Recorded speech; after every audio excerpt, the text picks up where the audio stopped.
Thank you so much for having me over here today. I think it's been a long journey.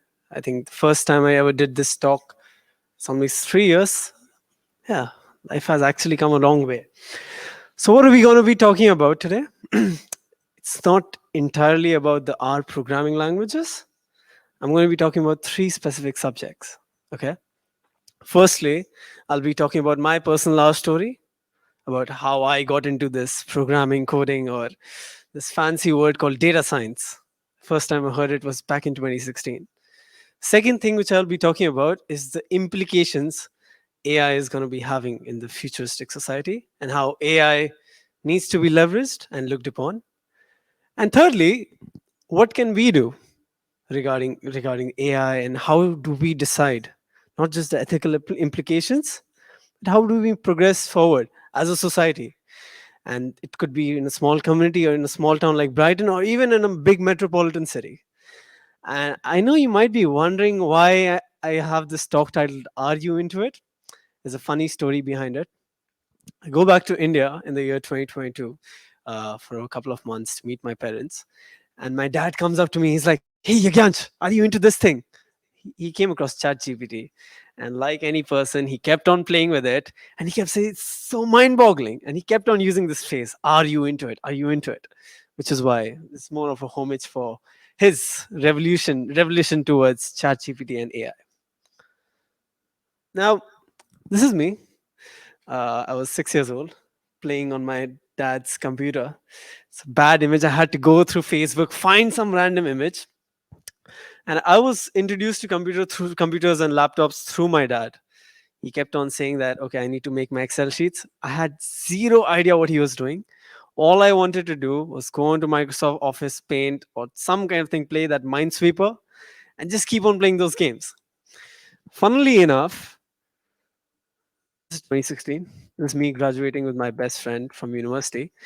And the reason why I chose data science, computer science, mathematics, this particular degree is because of this person, my best friend. His name's Ansh. Even though my colleagues keep on calling me Ansh, that's my best friend. And the reason why we chose data science is that we were big time nerds. Okay. And we thought that, we're not that good looking, we don't have that physique. What can we do to actually get a date or something? Both of us decided that and this is a true story. When you go back home, check it out. Harvard Business Review in 2016 said that data science is the sexiest job of the 21st century. Me and my best friend are looking at each other like, yeah, man, I mean, look at us, we have brains, let's utilize it. So we decided, we don't have the body, we don't have the physique, let's get the sexiest job. So that's how I came into the data science industry. And I have to be very honest with you about one thing.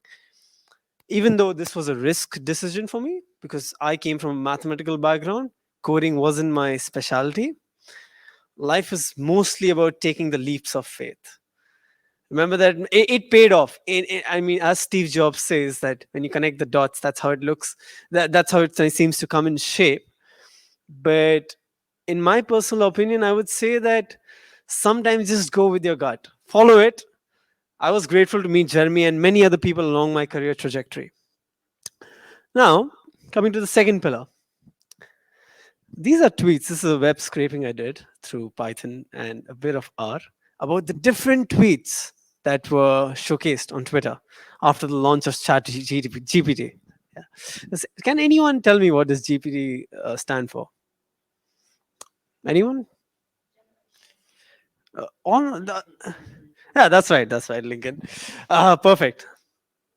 So these were all the different kind of tweets that I came across after the launch of ChatGPT in 2022 November. Was it November or October?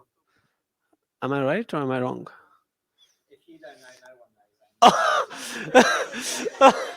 So and coming to the funny part, it's actually trusted by the world's renowned students at all the different universities.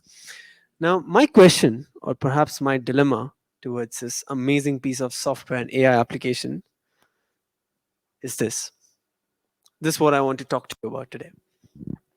Now, today, there are almost 50 AI unicorns across the globe ever since OpenAI launched their software. There are trillions of dollars, perhaps billions of dollars, even in small communities being pumped in just so that AI applications can be developed, things can be automated, and people can do things that they never imagined could happen. Now, all this sounds amazing. All this sounds interesting, exciting, innovative. And you're like, wow, this is the life I wanted. Everything is seamless, but it has downsides. Firstly, the first downside I want to discuss today is creativity loss. Now, when I was making this presentation, believe it or not, I wasn't able to come up with innovative ideas. Even though I've been using ChatGPT for almost 3 to 4 months, the flavor, the innovative flavor of trying to create something meaningful, that was more of a restraint because I kept on leaning towards some of the other AI application. This is something which will happen because currently, based on the Office of National Statistics, the average age in the UK currently is more over 25 or over 30. So this is a big problem for students and teenagers or even university students across schools, colleges, and different places they're studying. Their ability to just lean over AI or chat or solve or these uh, LLMs, yeah, these LLMs is a big downside for them because where is that innovation? Where is that uniqueness coming in that defines you? Secondly, when you have so many things at your plate, you're not able to decide should I go with this or should I go with that. Your ability to decide how should I proceed ahead relies on an external factor. Indecisiveness is another thing that you need to combat on. And again, touching on the first point, lack of uniqueness. Now, how many of you use LinkedIn? Raise your hands. Brilliant. So 100% of the group, I'm assuming, which is great. And how many of you see posts on LinkedIn about a new job, about some motivational content? How many? All of you? I'm assuming all of you. Okay, how many of you think it's shit? It's trash, or it's just like gloating? You guys think that? Okay. How about I told you that, and this is me using a research paper, 86% of the posts that you have seen since November 2022 or October 2022 have been published using generative AI and artificial intelligence. So if you see a random entrepreneur saying, I wake up at 5 a.m., took a cold shower, built this business, this is the kind of preaching I had, it's all shit. It's not true.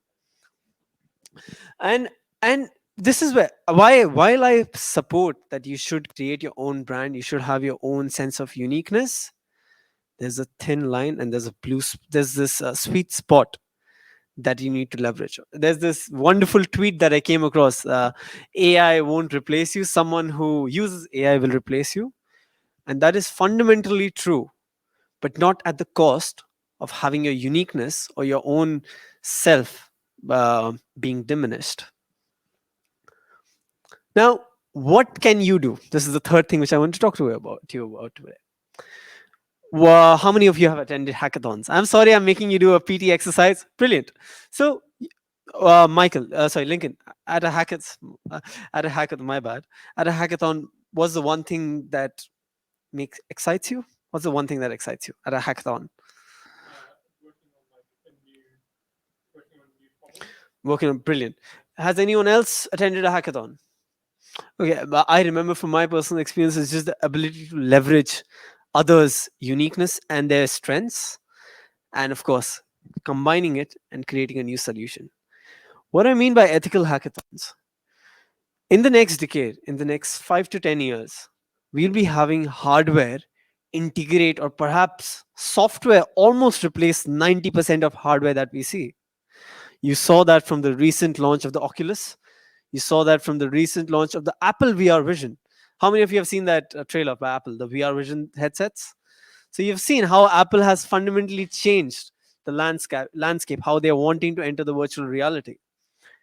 By ethical hackathons, what it comes to say is when we are creating a new solution, when we are creating a new product which is going to dazzle the shit out of the other person, at what cost?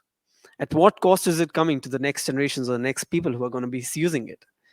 And the second thing, this is perhaps more personal, I would say. at every level. You could be a professor, you could be a student. It is very important for you to have that awareness and educate your colleagues on the uses of AI. While you could write your entire 15,000 word thesis on ChatGPT, you have to question yourself. You have to perhaps it's more of a self-reflective thing, if I would say. I wish, to be honest, I sometimes do wish I had this amazing piece of software in my final year. Could have got a much higher mark, but at the same time, that learning curve, that's what you have to hit on. And what's coming next into the future? You have seen virtual reality, artificial reality, deepfakes. Who's aware with deepfakes right now? Oh, brilliant. So you've seen how Morgan Freeman could be imitating in a different manner. While we are at an exciting stage and phase in life, it's very important to understand the implications and the guidelines and the ethics to follow. Because at one moment you could be feeling that everything's going to change. You have to ask yourself, what's the cost? And yeah, that is pretty much about the talk. Thank you so much.